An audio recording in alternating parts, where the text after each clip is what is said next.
don't worry, it happens. I'm Rosa, and I'm an alcoholic.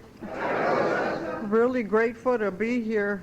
And when Avis asked me a while back if I come and speak, being that she's a good friend of mine, I said, yeah. And then afterwards I thought, oh my God, what am I doing? And then after I started, I was looking forward to coming. And before I start, how long do I have? How long does this meeting run? 8:15. Okay, so I just want to make sure I don't go over. I have a tendency to do that sometimes. But at any rate, for the newcomers, I'm really happy to see some newcomers here. And let's see. The only thing I can say is keep coming back. It works. It really does. You put in your effort and the program does work. And let's see, I guess I should start a little bit in the beginning. Oh, I don't know. It seems to me I was an alcoholic all my life. Even before I was an alcoholic, I think I was an alcoholic. I grew up in a family where the only way you solve problems was by drinking. Everybody in my family, that was their solution. You had a problem, run to the bar and take care of your problems that way. So I grew up in this kind of environment and resenting living with people that drank. And, you know, I always vowed when I was a young kid, my ambition was when I was about 9 or 10 or 11 years old was to grow up and blow up all the bars and liquor stores in the United States. And little did I know that I was going to be one of those where my ambition was going to reverse and my ambition was going to turn into drinking all I could in the United States. But, and, you know, so I was I grew up real shy. I was real quiet. I didn't have no self-esteem at all whatsoever. I always thought that I was real ugly, and so in school I used to think, God, why can't I be like my sister? And she was real light with blondish hair and chubby and cute, you know, and I was dark with straight hair and bangs that somehow gotten elected and they forgot to cut them. Sometimes I thought I was blind, you know, because they go down to here. And then I was dark and skinny, so I thought, God, and I look in the mirror and cry and think, God, I'm so ugly. If I was only pretty. It was always, I was that little and I was already, if only. You know, I already had the if-isms. And if only, you know, if only I was prettier, I wouldn't feel this way. If I was white with blonde hair like my sister, I wouldn't feel this way. You know, and growing up, and then if only my mother would leave my stepfather, I would feel better, you know. Now, if only I could get rid of my stepfather and get him killed or something and get him out of the way, you know, maybe we would have a normal life. If only I would have been born to somebody rich, I wouldn't feel the way I do, you know, so inferior. And what was so weird was that when I was young, I could have been a straight A student, but I was always afraid that if I raised my hand, I'd make a mistake, so I never raised my hand. And I knew the answers if the teacher would call, but I wouldn't answer because I was so terrified that, oh, what if I'm wrong? So I grew up with this kind of you know, attitude, if only. But somewhere's about my 13th year, something just happened. Something changed. I decided that I just couldn't take anymore. Nothing was going to change. The if onlys weren't working, and nothing was going to change. So one day I decided to. There was a battle going on as usual, you know, typical alcoholic home where there's always a battle going on. I decided, I stole my stepfather's half pint, no, it was a pint of 4 Roses. I'll never forget to this day. And I went and sat down in the alley, which was to be my pattern for a lot of years, to sit in the alley and drink. And so I stole my stepfather's pint, went and sat in the alley, and I figured I'd drown everybody out by drinking.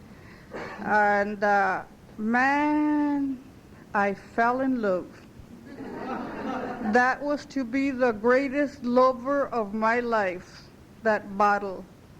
And I was going to do anything and everything for that lover. Boy, but I loved that first drink. I thought, man, I found the answer. Now if onlys don't matter, I'm going to do things my way. You know, by then I lost the fear, and while I was drunk, I became the Queen of Sheba, from the ugly duckling to the Queen of Sheba. Boy, I really thought I was it, and I wasn't shy no more. Boy, I could dance. You're 13 years old, and I became the Queen of Sheba. I could talk to everybody. I wasn't afraid of these girls. When I was going to school, there was a lot of gang activity in the school. And I was scared to death. And I was a con at that time, but I didn't realize it. I was nobody's friend. You know, I'd go to maybe to the one gang, and I'd do anything for them. I'd steal wine and steal whatever and give them my lunch, and tell the gang leader how great she was. She's really a good friend and blah, blah, blah. And they tell me, do you know the other gang leader? Oh, no, and then I go to the other gang leader and butter her up and do what I could. And that way I figured if I stayed in good with the gang leaders, nobody would beat me up. You know, I'd have protection. I was already scheming at that age and drinking. But when I was drinking, I wasn't afraid of none of them. I wasn't afraid of nobody. Sober, I was scared to death of my own shadow. I never realized what a coward I was till I got sober, and I found out, man, I'm a natural born coward. But that's okay. Who cares? Nobody knows it anyways. But so I grew up this way, and just thinking that the drinking was solving my problems. But in reality, it was really causing me a lot of problems. I got kicked out of school, and then I blamed the school. It was their fault. They were prejudiced. You know, it wasn't my drinking naturally, you know. It was just not me. It was just not my drinking. There was nothing wrong with me. It was them. You know, if only they would change. If only they understood. You know, if only they understood what kind of an environment I was living in. And then they would understand why I'm drinking. I grew up thinking that that was the way. To me, that was survival. I don't think, looking back, I don't know what would have happened had I not drank. But I continued drinking, and me and my stepfather, in the meantime, I going at it tooth and nail, but now he's calling me names that aren't too nice, and I decide that one day we got into a really mean fight. He said I was a whiner, which, well, how dare him tell me that, who's he, and that nobody would never marry me because I was a tramp. You know, don't ever tell an alcoholic, challenge them. You know you're going to go and you're going to prove them wrong, come hell or high water. That's exactly what I done. I married I had this boyfriend, and he didn't have no intentions of getting married. Neither did I, for that matter. But when I got through with him, I convinced him that if he married me, he was going to be the luckiest man in the whole wide world. And needless to say, that's not the way he worked out. I don't think he ever remarried. And after I was sober, I asked him how come he never remarried, and he said that being married to me scared him for life. And I didn't take too kindly to that. because I thought it was his fault. Everything was his fault. If he wouldn't have acted that way, I wouldn't have been the way I was. Always with the if-isms. Always if. So that marriage was a disaster and a half. In the meantime, I had 2 kids, but now I wouldn't divorce him because I didn't want my stepfather to say, I told you so. I was going to change that guy if it killed me. But he just wouldn't change, and I drank more and more, and he wouldn't change, and finally it was a battle between him and his narcotics and me and my wine. I drank to change him, and he was using because he couldn't stand me. And so we went on that way. Finally, we came to a parting of the ways. I went my way. One day I decided that if I had to live with him, then forget it. Because if I was going to starve, I might as well starve by myself. Typical Alky, no plan. I just got my 2 kids, put them in a stroller, and that's all I had in maybe about $50 or so that I had stashed, and the diapers and a few clothes. I walked away from that house, and I decided, hell, I ain't never going back. I ain't never been back either. I walked away, and I said, I ain't never going back. Typical Alky, I don't have no plan. I'm just never going back, period. I wound up living in a rooming house. Now I'm really drinking. I said, I could drink all I want. I got a job, and I got fired right away. And, if they only would understand what pressure I'm under, they wouldn't have fired me, still with if. And if they only knew the life that I have lived, that was my favorite one. If they only knew how much I suffered. I was the only one in the world that knew how to suffer. I suffered unique. I was one of those people that was born with bad luck, under a bad star, whole bit wrong century, wrong time, so I kept right on drinking, and I got myself involved. There was another challenge. I was going out with this guy, and then he told me that his boss would never go out with me because I was a nobody. You just don't tell a Elkie that. I set out to prove him wrong. So I got the poor guy on the pretense that I was selling a TV to my house, and I figured I'm going to make that guy pay. I'm going to show him that I'm not a nobody. So I got the poor guy to go out with me. He didn't know what was going on, but I got him to, let's go out and have a few drinks and blah, blah, blah. But the whole thing backfired. I wound up having an affair with a married man. And so he told me, he says, well, I'm never going to get a divorce, and I'm never going to leave my wife. I said, good, it's perfect, because I ain't never going to get married. That first marriage was I go, if you only knew how much I suffered the first time, always if you only knew. So anyways, on I went around, but now I'm trying to figure out Now this guy says he's never going to leave his wife. Now I got to get him to propose. It just can't stay this way. In the meantime, the other guy, I told the married guy, the owner of his shop, he was painted cars, and I told him, you know what, that guy's trying to make a play with me. He keeps coming around, blah, blah, blah. Troublemaker and a half. But I thought I was nice, see, because I suffered a lot, so I'm nice.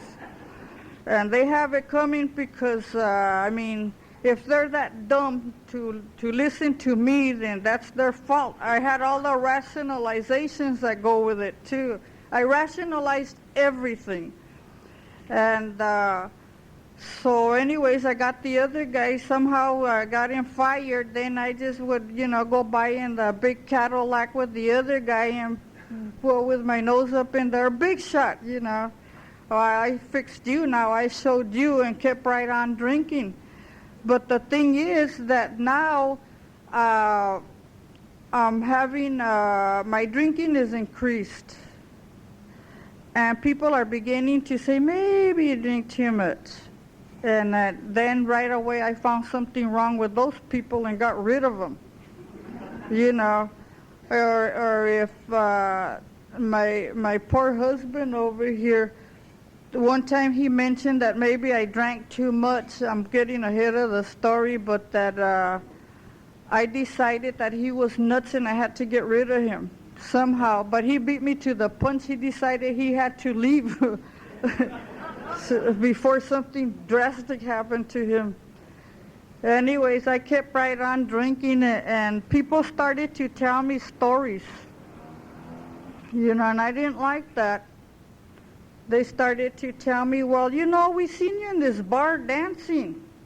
Like, me? You're lying. I was home, you know, drinking my wine as usual, watching TV. But the thing was that was happening was that I was having blackouts, and I was just rationalizing them away. I just, you know, those people, I had it up here, they were jealous. That's what it was. Those people were jealous because I was good looking, young, and single. That's why. That's what it was. They were jealous. You know, they were afraid I was going to steal their husbands because I was good looking and single and young. And that's how I rationalized the blackouts, that they were, you know, talking about me. And then I started getting real paranoid. All these people are talking about me, you know, but I kept right on drinking. And then I started having a bad case of nerves. You know, I was getting real nervous. And I didn't know what to do. I thought, my God, you know, I don't know, I have to do something. So I went to this doctor. He gave me tranquilizers, phenobarbital, I remember. And so here, I said, oh, okay. He says, these will help you calm your nerves. He says, do you drink? Me? No, Oh, well, I didn't want to be too, you know, they might find traces of alcohol in my blood. Well, I have a couple of beers on Saturdays with my girlfriend. You know, 2 beers for her. You know how we elaborate. You have to make the story convincing. The doctor don't care. But I had to tell him, I had to emphasize and make sure he knew that we bought 1 6-pack, 3 beers for her and 3 for me. That's all. Because she's nervous and I'm helping her. You know, I'm keeping her company. But what he don't realize is that, what he don't know is that I'm drinking round the clock all the time. As long as my eyeballs are open and I can open my mouth and lift this, I'm drinking. But he don't know that. Because if he knew, he would know something was wrong with me. But it's my nerves, you know. So I get home and I'm washing down these tranquilizers with whatever I happen to be drinking at the time. At that period was usually wine. That's all I could afford. And I'm washing them down with big slugs of wine, you know. So I go back. I'm not getting any better. And that doctor tells me, well, you know, these pills aren't going to help you. What you need to do is get a boyfriend. That's a good idea. I mean, brilliant. You know, I thought, wow, he's right. That's what I need. But I forgot I already had one. You know, forgot all about that. So I decided I got rid of the tranquilizers and just kept right on drinking and got me some more boyfriends. Because I decided by this time, don't never be lonely. Always have a spare in case one don't show up. You know, always just rationalize, you know. Just keep ahead of it. Always keep ahead of keep ahead. Don't ever get lonely. You won't, that way, you know, you ain't getting no more tranquilizers. But really, what was the rationalization behind it was I made sure that all the boyfriends that I had fitted my criteria, which was drink a lot and cruise around. That's it. You didn't have to be rich, own anything, just drink a lot and be there ready to party. That was it. You didn't have to be good looking or anything. Just be ready to drink and have some booze and cruise around. And so I kept going on this way for a while. In the meantime, my drinking buddy, I had this drinking buddy that we drank together, and then he went to prison, then he got out. And by this time I decided that the married guy was driving me nuts. It wasn't the DTs or the blackouts, it wasn't the alcohol, it was that guy's driving me nuts. I gotta get rid of him. So I'm trying to get rid of him, and for some reason or another, he's hanging on, and I'm trying to get rid. I must have not tried that hard. I think I like the bull, the baloney. Oh, but I love you, please, and blah, blah, blah. Some fed my ego. It made me feel important.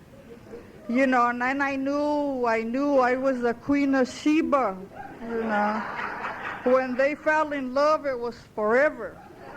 That was my drinking mentality. So I kept right on going. In the meantime, this other man comes back into my life, and we lived together, and it was like a cyclone and a tornado living together in one house. And I'm having DTs and going through all this stuff, but I really thought of him as my buddy because he liked to drink and cruise. And he worked, and he would give me his check, and while he was working nights, so while we were living together, he didn't know. He gave me his check when he come in, and while he was asleep, he told me to go cash it. So I said, well, what am I going to buy? It never entered my mind to buy food. So I feel, I know what I'll do. I'll buy 2 quarts of beer, and while he's asleep, I'll guzzle those 2, and then so they go cash that check. Then I'll run back, get 2 more. That way he won't know I'm drinking. And by the time he wake up, I was cracked, But how all of us alkies, it's so funny that we drink to get drunk, and then we try to act sober. It's really, it amazes me how you try so hard to get sober after you get bombed, not before you get bombed, after. So we just kept right on going, except, he made the mistake of saying that I drank maybe too much. And I decided, now he's got to go, he's nuts. It's just not working out. This arrangement is just not working out. In the meantime, he decided he better leave because he might not wake up one of these days. And by this time, I had a tendency to maybe pull a knife on somebody in a blackout, or maybe not in a blackout. They'll never know. So he left, and I didn't see. So when he left, a part of me was sad, but the other part of me said, good, and I could drink all I want. And I did. I drank myself into AA. But in those years, I didn't know that my drinking was going to was going to get really that bad. But it did.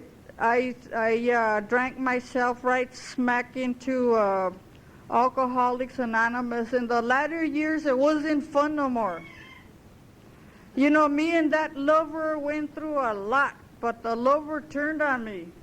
The lover didn't want me no more, and I didn't want it. I just didn't know how me and that lover were going to separate because we were so tied together. And, the book says, the big book says, the part I remember is complete and incomprehensible demoralization. I'll never forget that. When I first come into AA, I didn't know what it meant, but I knew that's where I was, and I went all the way down as far as any human being could go with the drinking. I got to the place where I was a character. I always was afraid that I didn't want to be a character in the bars, you know. And I remember, like in the big book says, you seek lower companionship. I was drinking, and I go down to 5th Street over there in Los Angeles, in LA. I go down to 5th Street, and by this time, I had become the character that I never wanted to be. But I was in a bar one time, and this guy told me, you could imagine how bombed they were. And he said, boy, you're beautiful. I know, you know. And he says, you remind me of a Cherokee princess. Should have never told me that. And then, you know, I thought, oh, he's so right, you know. And here by this time, I'm in a muumuu and tennis shoes with long hair down to here. The long hair was my pride and joy.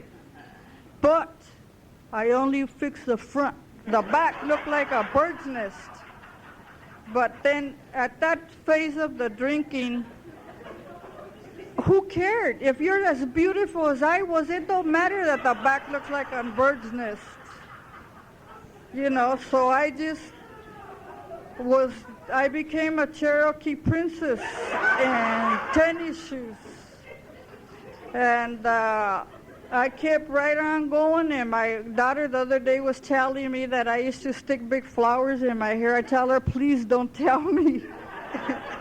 And so I run around the bars in my move. I'd go down to 5th Street, and I'd sit there, and you know, that's as low as you can go down to 5th Street, or Main Street in L.A., and I'd go sit there, and I'd watch these I remember real good, I was watching these two ladies. They were already up there in their years, and I would say, watch, look at that lady buying those guys drinks, those young guys. Look at how dumb. Here I'm in a muumuu and tennis shoes, you know, and I'm over there. Look how dumb buying guys. I would never buy a man no drink. They buy them for me. Ain't nobody buying me nothing, you know. And I'm looking down, you know, but what I neglected to see was that those two ladies had high heels on and stockings. Their hair was combed. Their clothes were neat.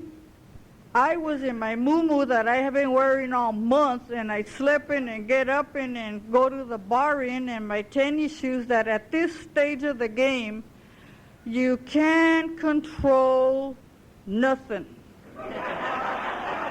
You know, so I'd wind up going to the jukebox, you know, and and I just slink down real sexy, you know, my muumuu, my bird's nest, and my tennis shoes would sklosh because I just could not take care of nothing no more. I mean, but I was beautiful, right? The most beautiful thing you ever seen in a bar. I walk in, you lucky fellas, I'm here.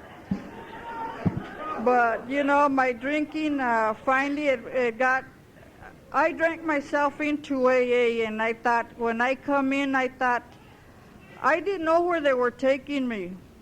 This priest told me that, he says, I called him up one night because I was going to commit suicide. That's why I say complete and incomprehensible demoralization. I wanted to die because I could not drink one more day, one more hour, one more minute.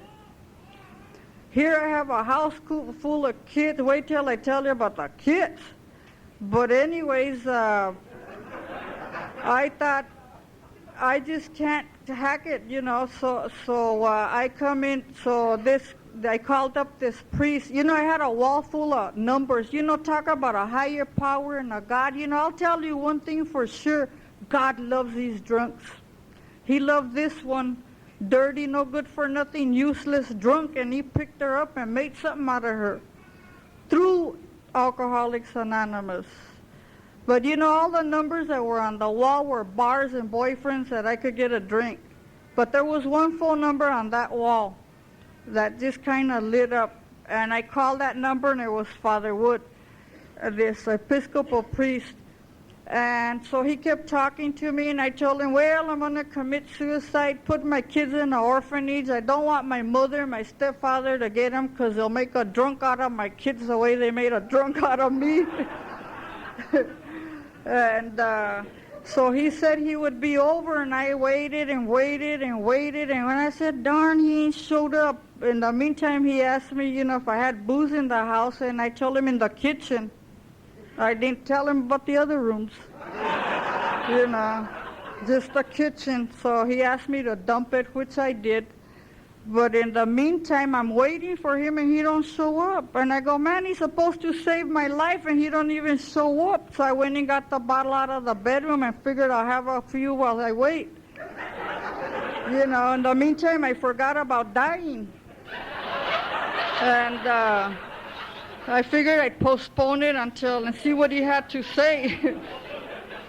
So in the meantime, he brings me in, and he tells me he's going to take me to a place where I'll never have to drink again. I didn't know where, because I'm bombed. When he showed up, I'm breathing all over the poor man and crying and slobbering all. Same moo-moo, same tennis shoes. And so I'm, slobbering all over the place, and he says, I'm going to take you to a place where you'll never have to drink again. It's the first time in my life I believed anybody, because I didn't ever believe anybody in my life about nothing. Being such a liar myself, I forgot to mention that during those from 13 to 37, I was an accomplished habitual liar. And so I told him, okay, well, take me tomorrow because I have to go celebrate. Just drop me off at the Saratoga, my bar, and I'm going to tell all my buddies goodbye. So he did. He took me down there, and I told everybody, I'm going to a place where I ain't never going to drink again. And they go, yeah, have a beer. Oh, okay. And where are they taking you? I don't know. Someplace. So the first meeting they took me to, I thought, oh, God, I'm not giving my phone number to these weirdos, And sick, boy, was I sick. When I look back, I laugh, But I thought, this one lady got up, and she says, you know what? When my first meeting I came to, I felt like somebody opened the gates of hell and let me out. That's exactly how I felt. Exactly how I felt. And then people, they said, are there any newcomers? And I raised my hand, I wasn't going to raise it. Somebody helped me raise it, and they started clapping, because I figured, no, nobody's going to want me, I'm no good. Who wants a whiner? No good whiner. In the meantime, my kids bought me a suit. They just couldn't see me going in a moo-moo to a meeting, so they bought me they used their babysitting money and bought me a suit. But, when those people started clapping, I thought, wow, they love whiners in this place. Oh, I'm okay here. They really like whiners in here. Oh, boy, they really like you in here. You know that the love of the people in Alcoholics Anonymous is what healed this person? Because when I come in, I brought the shell. Nothing in it, just a shell. Nuttier than a fruitcake. And they told me, I was so sick when I first come in that there was this man, Bob Watsy, the first man, he come up and he put his arm around me, and I know what he wants, my Bob. That's how sick. And then the women would get up and they would talk, and then I think, who's been gossiping about me? Somebody told them. How do they know? I ain't telling them nothing. Ain't none of their business. Bunch of gossips, But at the same time, I was dying, and I thought, oh God, I hope they don't throw me out. I hope they don't throw me out. And then they said, keep coming back. I said, oh, wow, you're darn right I'm going to keep coming back, because here they want me. Nobody wanted me out there. So the first year they told me, keep coming back. And I wasn't gonna miss one day. I went to morning meetings, afternoon meetings, nighttime meetings. I went to all the meetings that I could possibly go to because I like to be hugged. It felt good. I forgot what that was, to be, for somebody just to hug you because you're a human being. I loved it. In the meantime, they kept telling me, put the plug in the jug.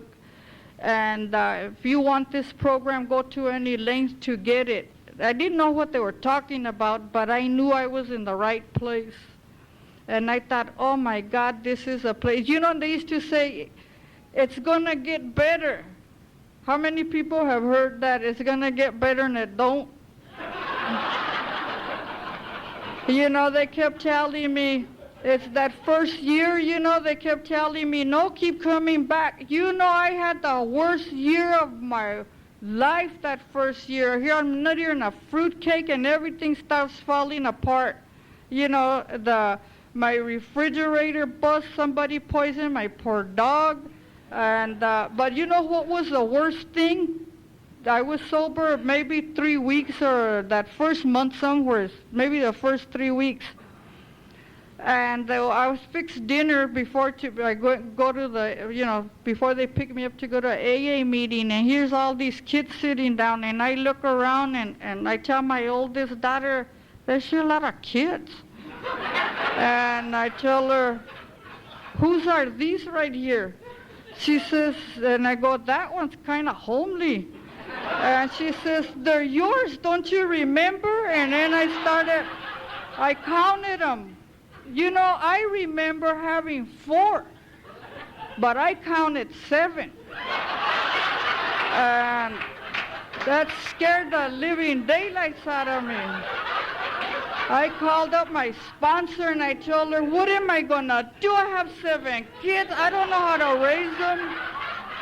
And she says, well, yeah, you have 7. I go, who win? I said, well, I'm gonna get drunk. I can't take this. And she told me, she's very wise. She told me, go ahead and get drunk. We'll gladly refund your misery. If you want to go to hell, go to hell alone. I don't want to get drunk. What am I going to do? She says, go to a meeting. So after the shock wore off, I thought, what am I going to do with 7 kids?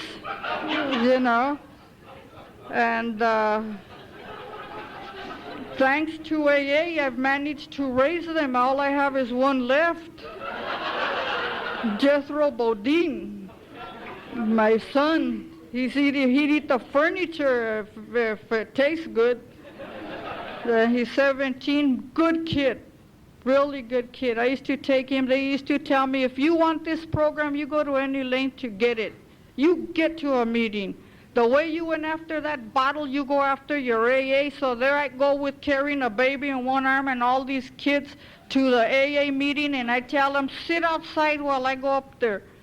And I go to the meeting and punches all hell, And so when I was sober 3 months, I'm still nuttier than a fruitcake. And I'm thinking, wow, God, I am sober 3 months now. I think it's time you give me the rich guy with all the money and the swimming pool. I'm doing God a big favor. I'm sober 3 months. But that ain't what happened. He put me in my place. Instead of the rich guy, I didn't get no guy. And then to top it off, the house I was living in got condemned. I didn't have no place to go, and they told me, it's gonna get better. And I thought, well, I ain't got no place. In the meantime, in the house that I'm in, they tear out the windows and the roof, the owner, and I'm still in it. And then I get 2 more kids plus the 7 that I have. I get 2 of my sisters, so now I got 10 kids. And a house with no windows and no roof, and I'm going to AA meetings, and I got 2 babies that are crazier than I am. that I'm supposed to be working with, and they're crazier than me. They got more DTs than I ever had. And they tell me it's going to get better. Just follow those steps. It's going to get better. But you know what? It kept getting worse. And just things kept happening, but I kept going to meetings, and I did what they told me to do. For once in my life, I did what they told me to do. But you know what? I found out those steps really work. If you really apply them, they work. They'll get you through anything. Believe me, they'll get you through anything. You know, one of the things that I was terrified of was earthquakes. Guess when we had the big one? Right after I was sober, about a year that I was sober. And then plus on my first birthday, AA birthday, I'm still in the house without the windows and without nothing. And I'm over there still going to a lot of meetings, still 12-stepping, all these dingy girls that are crazier than me.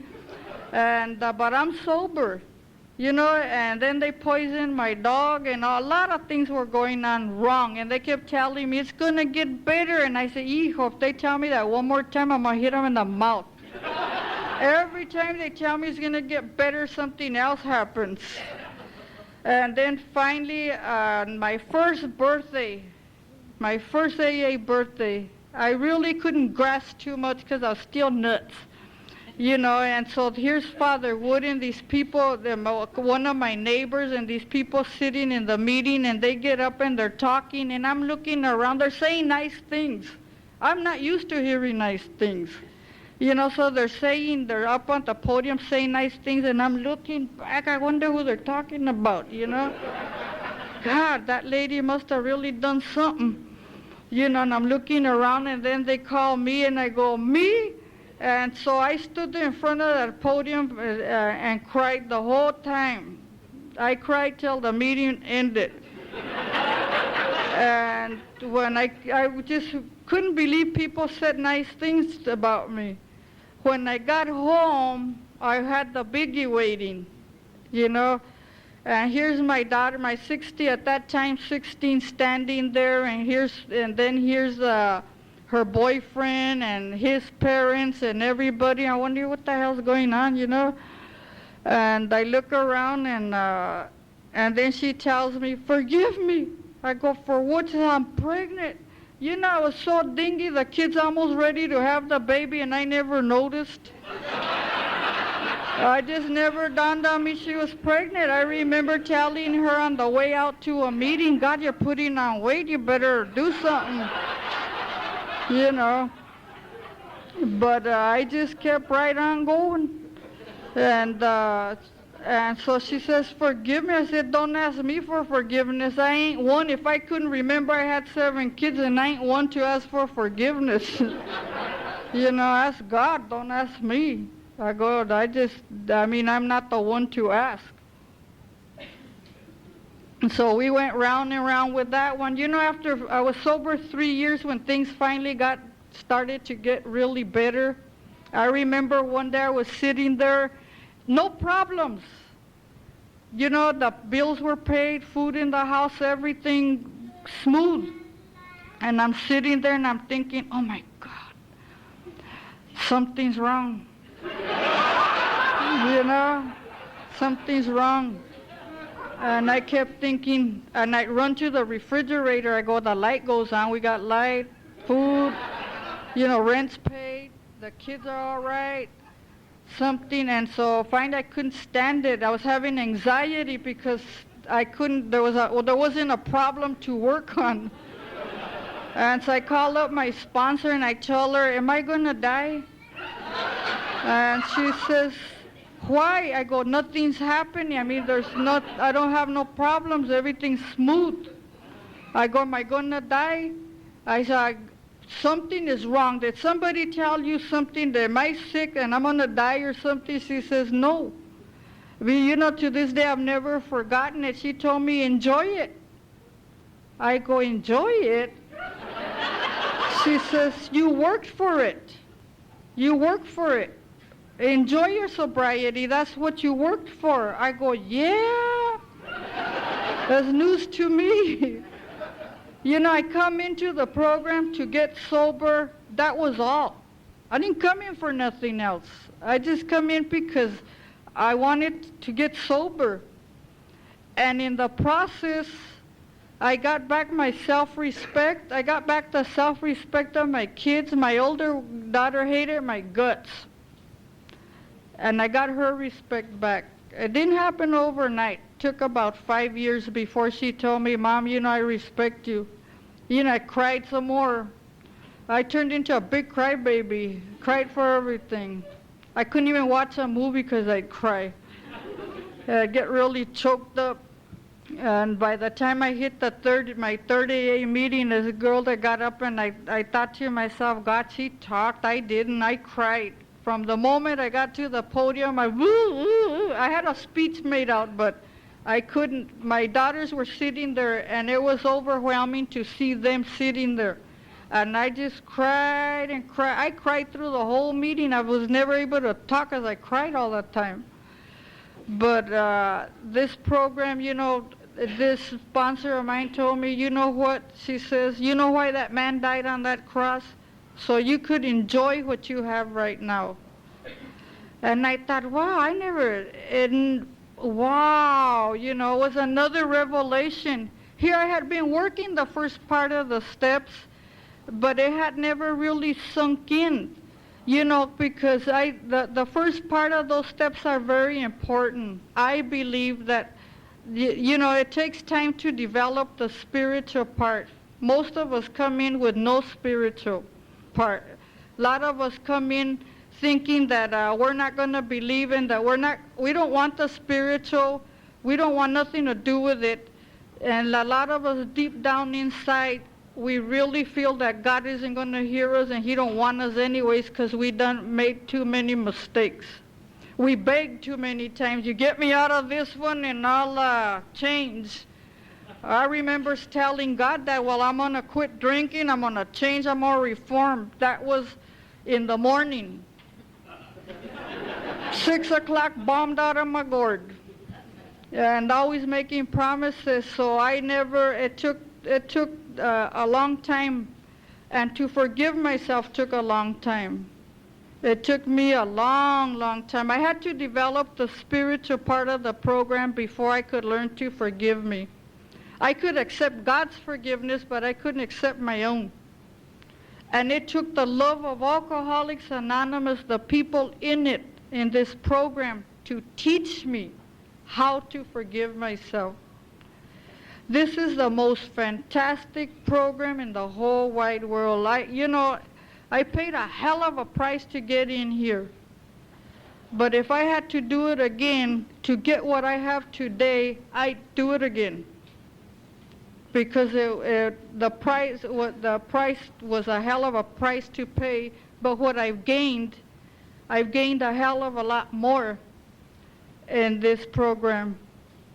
I never in a million years believed that I could stay sober one day. When I first come in, I come in to stay sober a week, maybe at the outside. They made bets. Bob Watson, these guys that were in the meeting, the first meeting I went to, made bets. Me and this girl came in together. She became my closest friend. They betted that she would stay sober and I'd either die or get drunk. One of the two. But I wasn't in 2 weeks. I stayed and she went out. But I was the sicker one. I come in and I was ready. I was ready. I knew that first step. We admitted we were powerless over alcohol and that our lives are unmanageable. I knew that. But I was really aware of it when I found out that I had 7 kids. Then I knew. If I couldn't remember having 7, something was wrong. And have any of you women ever had a baby and coming right off a drunk? God, if you can help it, don't do it. I come off a good drunk one. I had, let's see, I think the 5th one. Have to count. But I had been on I think a 2-week drunk, and I decided to go home, and I went into labor, and I was over there. Nope, can't have no baby. Turn around, have a hangover. I'm sicker than a dog, can't go. But I finally went, and all I could say to the doctor, I said, "Oh, mother, push, no, give me water, give me a beer, water, something." It's a horrible way to go. And they want to show me the baby. Nah, get me to the ward, give me ice water, and then it's humiliating to throw up nothing but foam, And here you're on the delivery table. Whoa, is that no way to go? But I got off the track there for a minute. But anyways, that these steps, if you apply them, they really, really work. But you have to fight. For you newcomers, when you get that urge to drink, when you start, or for all of us, if we're on a dry drunk, it's important to get phone numbers and to call people, because there's no magic.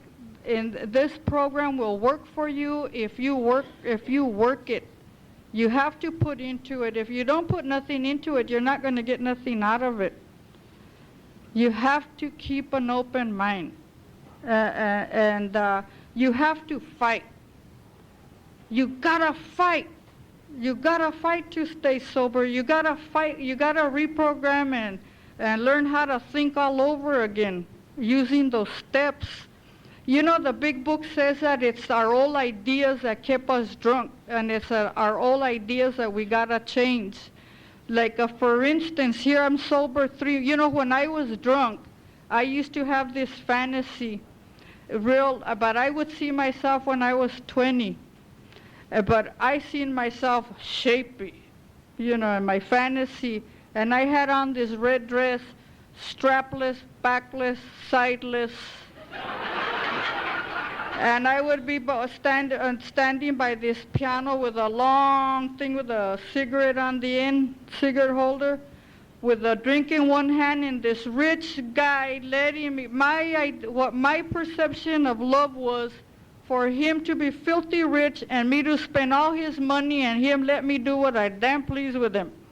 Walk all over him. And I thought this was the way, this was love. Prove to me you love me. But I was nuttier than a fruitcake. And so here I'm sober 3 months. Now I still have the same fantasy, but only I have a cup of coffee in my hand. The same fantasy. So that's why, the big book says we have to get rid of our old ideas. It's the old ideas that kept us drunk. So we really have to work on it. We have to work this program all the way. It takes a long time. It takes a lot of meetings. It takes a lot of work. But for me, I had to develop the spiritual part in order to go into the 4th and 5th step. And because if I didn't have a spiritual part and I went in and took the 4th and 5th step, who was I going to ask for forgiveness? If I don't have no spiritual, who am I going to talk to? I talk to another AA member, assuming that person has a spiritual program. But if there's no spiritual, then what do you do with it? So the spiritual part, I think you have to develop. I had to develop that so that when I got to the other part, I knew there was a loving God that forgave me. I knew it. When I took that step, I come out of there on cloud 9. I come out of that. I took my 5th step with the same priest that took me to AA. That's the way it worked out. I had planned another alcoholic, but it somehow worked out that way. But the rest of the steps, I today walk every morning. I give my life to my higher power. I choose to call God. I'm not ashamed. If he wasn't ashamed of me, why should I be ashamed of him? So I work these steps every day. They're automatic now. You know, at first I had to work them, but at first I was so nutty, they say, work your program, read your big book, and I read it, but I didn't know what it said. You know, I just knew alcohol is cunning, baffling, and powerful. Go around like that in my head like a train. You know, alcohol is cunning, baffling, and powerful. I go, shut up, you know. It's driving me nuts. And, but it worked. Because when I would get an urge to, those first months were hard. You know, they were hard. You spend your whole life drunk, and here you're working with this thing that don't work. And then with the obsession that that goes and comes. You know, one minute you're happy. I'd get up. God, I'm grateful, I'm sober. I'm so happy. By 10 o'clock, I don't want to shove it. I want to get drunk. You know, I call my sponsor up, and my sponsor say, well, go ahead. And then I call up crying, no, I don't want to get drunk. You know, so it's the old ideas that kept us drunk, and it's the old ideas we got to change. How much time do I have?